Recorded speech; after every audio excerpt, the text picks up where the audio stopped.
Channel versatile গার্ডেনারে আপনাদের স্বাগত জানাই।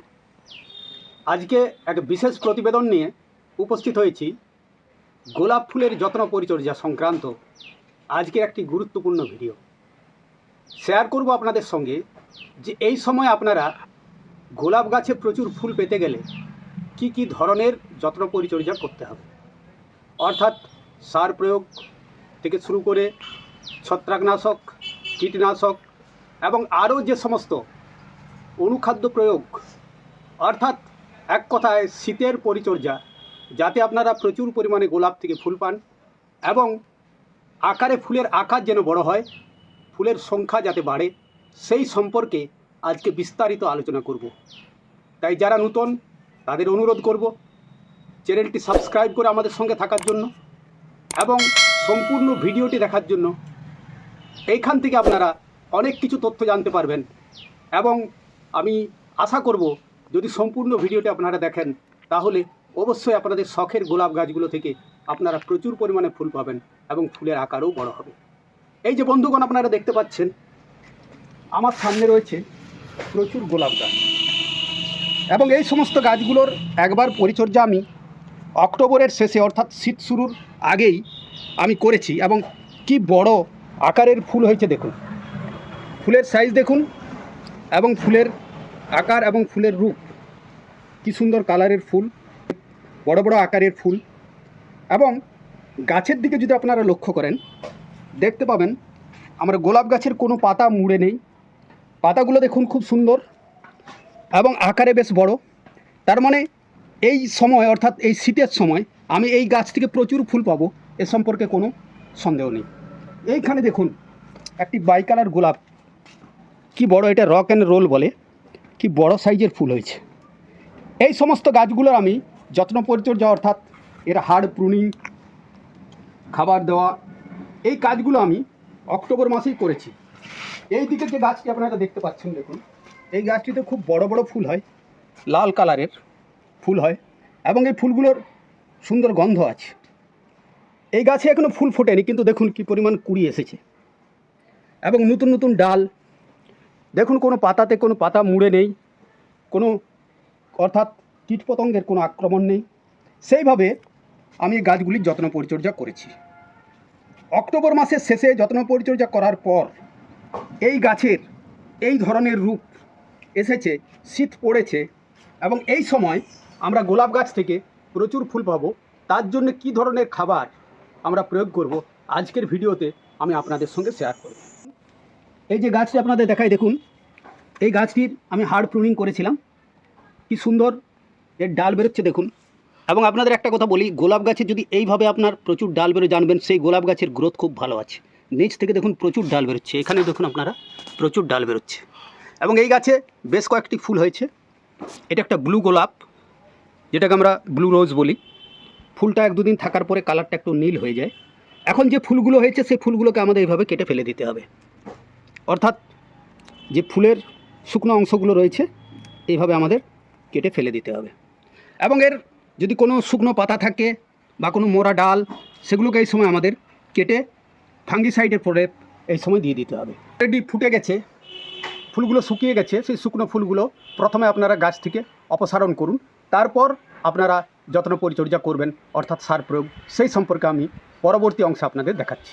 এবং আজকে আমি খাবার প্রয়োগ করব এবং এই সব প্রসঙ্গে আরেকটি কথা বলি, বিভিন্নভাবে গোলাপ গাছের পরিচর্যা করা যায়। এটা একটা সপ্তাহের রুটিন ধরে আমরা করতে পারি, আবার এটাকে আমরা 15-20 দিন বা 1 মাসের অন্তরে একটু বেশি পরিমাণে খাবার দিয়েও সেটা করতে পারি। যদি আপনারা সপ্তাহে একবার খাবার দেন তাহলে আপনাদের সেক্ষেত্রে মিক্সড যে সমস্ত খাবারগুলো আছে, অর্থাৎ এখানে হয় ভার্মি কম্পোস্ট কিংবা 2-3 বছরের পুরনো গোবর সার, সেটা আপনারা 2 চামচ হয়তো নিলেন। সপ্তাহে যদি একবার দেন, তার আমি ডোজটা আপনাদের বলছি, যদি সপ্তাহে আপনারা একবার দেন তাহলে এইভাবে, এই যে দেখুন গোবর সার, সেক্ষেত্রে আপনারা 2 চামচ পুরনো গোবর সার বা ভার্মি কম্পোস্ট নিলেন। এর সঙ্গে আপনারা 1/2 চামচ পরিমাণ শিংকুচি, 1/2 চামচ পরিমাণ হাড়ের গুঁড়ো, এছাড়া ঠিক সম পরিমাণ অর্থাৎ 1/2 চামচ আপনারা সরষের খোলের গুঁড়ো এবং তার সঙ্গে সঙ্গে হাফ চামচ আপনারা এখানে নিম খোল নিতে পারেন।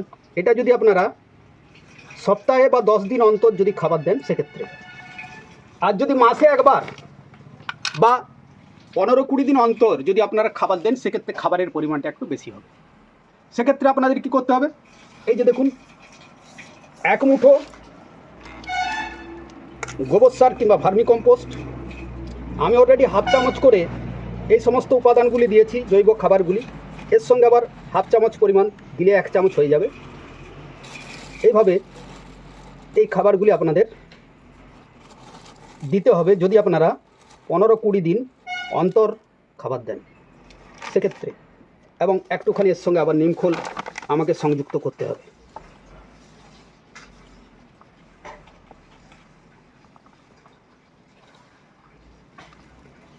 এইভাবে তাহলে এই যে আপনারা খাবারটা দেখলেন, যদি আপনারা 15-20 দিন অন্তর একবার করে খাবার দেন তাহলে খাবারের পরিমাণটা বেশি হবে। আর যদি আপনারা সপ্তাহে একবার করে খাবার দেন বা 10 দিন অন্তর যদি খাবার দেন সেক্ষেত্রে তার ডোজটাও আমি আপনাদের দেখিয়ে দিলাম। এবং এই সমস্ত খাবার, এই জৈব খাবারগুলির সঙ্গে আরও বেশ কিছু উপাদান আমরা এখানে যুক্ত করব। এখানে যেটা আমরা যুক্ত করব সেটা হচ্ছে ম্যাগনেসিয়াম সালফেট। এবং আমি আপনাদের অবশ্যই বলবো, গোলাপ গাছে আপনারা অবশ্যই ম্যাগনেসিয়াম সালফেট বা এপসম সল্ট ব্যবহার করবেন।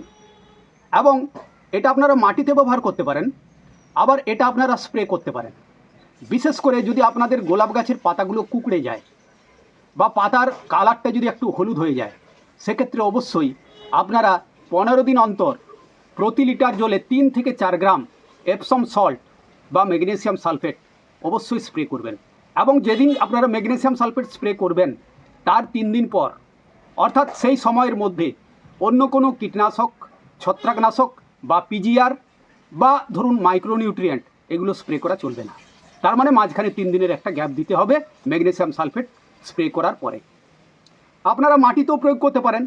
আমি অলরেডি 10 দিন আগে এই গাছে ম্যাগনেসিয়াম সালফেট স্প্রে করেছি, তাই এই মুহূর্তে আমি মাটিতে কিছু পরিমাণ ম্যাগনেসিয়াম সালফেট, এটা আমি একটা গাছের জন্য আপনাদের দেখাচ্ছি। এই যে পরিমাণটা, এটা একটা গাছের জন্য, কারণ আমি খাবার দিয়েছি 1 মাস আগে, তাই এখন আমি এই খাবারটা একটু হেভি খাবার এই সময় দেব, কারণ শীতের সময় এবং গাছ এই সময় গ্রোথের পিরিয়ডে রয়েছে। গাছের আপনারা দেখছেন কি সুন্দর তার স্বাস্থ্য, অর্থাৎ গাছ বাড়ছে। এই অবস্থায় আমাদের একটু হেভি খাবার দিয়ে আমি 1 মাস অন্তর অন্তরে খাবার প্রয়োগ করি। আর তার সঙ্গে আরেকটি কথা আপনাদের বলি, প্রতিদিন সম্ভব হলে অবশ্যই আপনারা গোলাপ গাছকে স্নান করিয়ে দিন সকালবেলায়। সকালে আপনার স্নান করিয়ে গোলাপ গাছের পাতায় যে শিশির রয়েছে সেই শিশির সমস্ত ধুয়ে দিয়ে তারপর আপনারা পিজিআর বা অন্যান্য যে সমস্ত মাইক্রোনিউট্রিয়েন্ট স্প্রে করবেন বা ব্যালেন্স এনপিকেও আপনারা স্প্রে করতে পারেন 20-20-20, কিন্তু সেটা গাছ থেকে ধুয়ে গাছের পাতা শুকনো হয়ে যাওয়ার পর তারপর ব্যবহার করুন, দেখবেন আপনারা ভালো রেজাল্ট পাবেন। ম্যাগনেসিয়াম সালফেট এপসম সল্ট আমি হাফ চামচের মতো এই মিশ্র খাবারের সঙ্গে যুক্ত করছি। এটা একটা গাছের জন্য।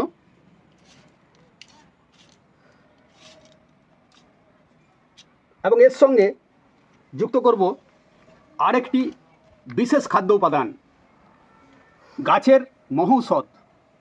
গাছের বৃদ্ধিকে ত্বরান্বিত করার জন্য, গাছের মূলের বৃদ্ধিকে ত্বরান্বিত করার জন্য, গাছে অধিক ফুল এবং গাছের সামগ্রিক বৃদ্ধি বিকাশ বাড়ানোর জন্য, এবং এই সংক্রান্ত ভিডিও আমার রয়েছে। এবং এই যে উপাদানটি, এই শক্তিশালী খাদ্য উপাদানটি হিউমিক অ্যাসিড, আমি এখানে দানাদার হিউমিক অ্যাসিড ব্যবহার করছি।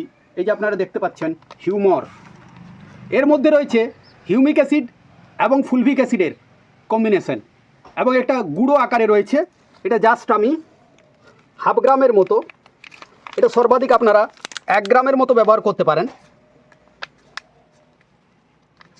এই যে এই পরিমাণ হিউমিক অ্যাসিড,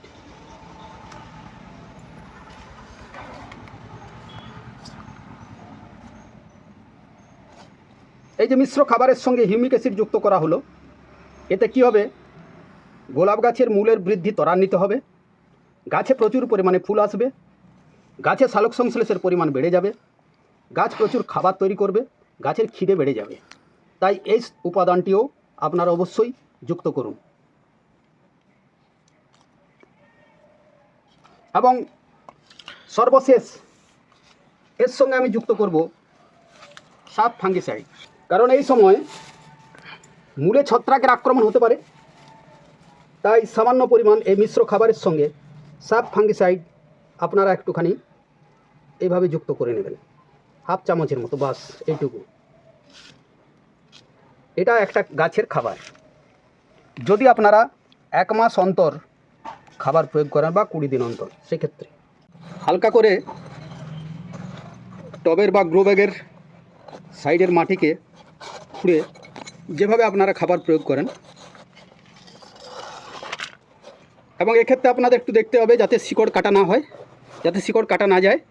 শিকড় কাটা গেলে গাছে ক্ষতি হতে পারে, ফাঙ্গাসের আক্রমণ হতে পারে, সেক্ষেত্রে ডাইব্যাকের সম্ভাবনা থাকবে। এইভাবে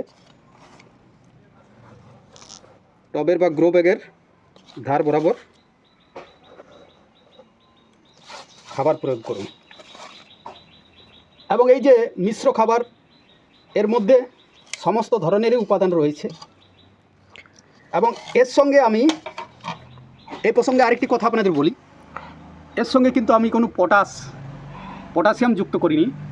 আমি এসওপি এটা প্রয়োগ করব, স্প্রে করব, সালফেট অফ পটাশ, সেটা 3 গ্রাম প্রতি লিটার জলে আমি সপ্তাহে 1 বার করে এটা কিন্তু প্রয়োগ করি।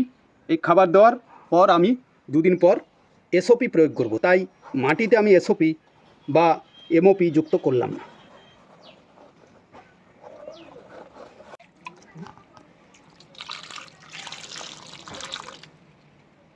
বন্ধুগণ, এই মিশ্র খাবারের সঙ্গে আপনারা ডিএপি বা 10-26 ব্যবহার করতে পারেন, কিন্তু সেক্ষেত্রে আপনাদের বলবো পরিমাণ টবের সাইজ অনুসারে হবে। যদি আপনাদের 10 ইঞ্চি টবে গোলাপ গাছ থাকে তাহলে 10 দানা, যদি 8 ইঞ্চি টবে থাকে 8 দানা। এইভাবে যত ইঞ্চি টবে থাকবে গোলাপ গাছ, ঠিক তত দানা আপনাদের এখানে হয় ডিএপি কিংবা 10-26-26 10-26-26 আপনারা ব্যবহার করতে পারেন। তার কারণ এর মধ্যে নাইট্রোজেন কম পরিমাণে রয়েছে, পটাশ এবং ফসফেট অধিক মাত্রায় রয়েছে, গাছে ফুল আনার ক্ষেত্রে বিশেষ কার্যকরী ভূমিকা পালন করবে। কিন্তু আমি আগেই বলেছি, আমি এখানে 10-26 বা ডিএপি এই কারণে ব্যবহার করিনি, কারণ আমি ব্যালেন্স এনপিকে 10 দিন অন্তর 20-20-20 একবার করে আমি স্প্রে করি। তাই আমি আলাদা করে মাটিতে 10-26 বা ডিএপি ব্যবহার করলাম না। এরপর বন্ধুগণ, আপনাদের যে বিষয় নিয়ে আলোচনা করব, গোলাপ গাছের ক্ষেত্রে সমস্যা, যে কয়েকটি সমস্যা রয়েছে তার মধ্যে যেমন মাকড়ের আক্রমণ, এছাড়া থ্রিপসের আক্রমণ। সাদামাছির আক্রমণ তুলনামূলকভাবে কম হয়, কিন্তু মাকড় এবং থ্রিপস এই দুটি পতঙ্গের আক্রমণ খুব বেশি হয়। সেক্ষেত্রে আপনারা কি ব্যবহার করবেন? এক্ষেত্রে আপনারা যদি 10 দিন অন্তর 1 বার করে নিম তেল স্প্রে করে যান, তাহলে আপনাদের নতুন করে কোনো আলাদা করে কোনো কীটনাশক ব্যবহার করতে হবে না। আর একটা কীটনাশকের কথা আমি বলবো আপনাদের, জৈব কীটনাশক আপনারা অবশ্যই ব্যবহার করতে পারেন। সেটা হচ্ছে কি কাকা এবং সুপার সোনাটা। সুপার সোনাটা আপনারা মাসে 1 বার অবশ্যই গোলাপ গাছে ব্যবহার করুন। আমি ব্যবহার করি, এবং সেক্ষেত্রে ডোজ হবে 2 ml প্রতি লিটার জলে। এবং ছত্রাকনাশকের যদি বিষয় আপনাদের বলি, তাহলে সেক্ষেত্রে আপনারা ছত্রাকনাশক একটু ঘুরিয়ে ফিরিয়ে ব্যবহার করবেন। কোনো একটি নির্দিষ্ট ছত্রাকনাশক ব্যবহার না করে, একবার মনে করুন আপনারা স্যাপ ব্যবহার করলেন, পরবর্তী সময় আপনারা স্প্রিন্ট ব্যবহার করবেন। এবং এছাড়া অ্যান্ট্রাকল ব্যবহার করতে পারেন।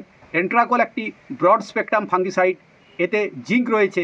গাছের পাতা আপনার একদম সম্পূর্ণ জিঙ্ক পেলে গাছের পাতা সবুজ হবে। গাছের পাতা মুড়ে যাওয়ার যে রোগ এবং জিঙ্কের অভাবজনিত যে সমস্ত সমস্যা আছে, এই ছত্রাকনাশকটি স্প্রে করলে আপনাদের সেই সমস্যা হবে না। সুতরাং এই সমস্ত ছত্রাকনাশকগুলি আপনারা 1.5 থেকে 2 গ্রাম প্রতি লিটার জলে ঘুরিয়ে ফিরিয়ে আপনারা ব্যবহার করবেন। তাহলেই আপনাদের গোলাপ গাছে ছত্রাক ঘটিত কোনো সমস্যা থাকবে না। তাই এইভাবে আপনারা যদি এই শীতে গোলাপ গাছের যত্ন পরিচর্যা করেন, তাহলে গোলাপ গাছ থেকে প্রচুর পরিমাণে ফুল পাবেন। খাবার প্রয়োগ, কীটনাশক প্রয়োগ, ছত্রাকনাশক প্রয়োগ, এবং আমি আরেকটা কথা শুরুতেই আপনাদের বলেছি, প্রতিদিন সম্ভব হলে অবশ্যই গোলাপ গাছকে ভালো করে সকালের দিকে স্নান করিয়ে দিন। পাতার মধ্যে যে সমস্ত কুয়াশা বা আরও যে সমস্ত রয়েছে সেগুলো বা শিশির, এগুলো সমস্ত পাতা থেকে সরে যাবে। তারপর আপনারা খাবার প্রয়োগ করুন। বন্ধুগণ, আশা করি এই ভিডিওটি থেকে আপনারা যথেষ্ট উপকৃত হবেন। আজকের মতো বিদায় নেব। আপনাদের সকলকে আরেকবার আন্তরিক প্রীতি, শুভেচ্ছা ও ভালোবাসা জানিয়ে এবং আপনাদের সুস্থতা মঙ্গল কামনা করে আজকের মতো বিদায় নেব। প্রতিবেদনটি ভালো লাগলে অবশ্যই চ্যানেলটি সাবস্ক্রাইব করে আমাদের উৎসাহিত করবেন এবং লাইক শেয়ার করে আমাদের সঙ্গে থাকবেন, এই অনুরোধ রইল। নমস্কার।